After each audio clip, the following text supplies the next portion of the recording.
Ингээд шууд матар идэж тийм бах та. Алгүй юм байна.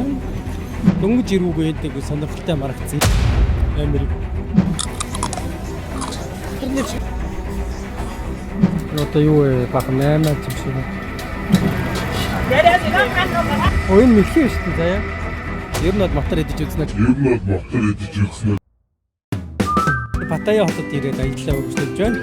Боломжны хоолны одоо стрит фуд боломж байна.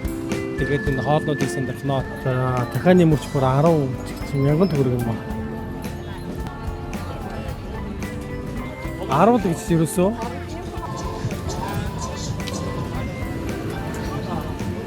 Толгой санджигнаад. За мөрчөөс матар амсч үзнэ.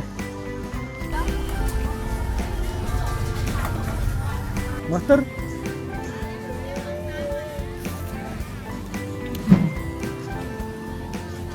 Матар муу юм болов? Тийм гоё амттай юу? Зүгээр шарсан гахаа шиг юм биш. Тэгтээ мах нэг ирзэн шиг үн тэ. За ер нь нэг юм сони ирзэн шиг юу шиг гэх юм бэ? Гахааны мах шиг гэх юм уу? Тэгтээ арай өөр гахааны махыг бодвол цаанаа нэг арай нэг жоох хатуу юм шиг санагдлаа надад л. Сайхан цөөн мөн сэгсрээд идчихвэл санагдчих.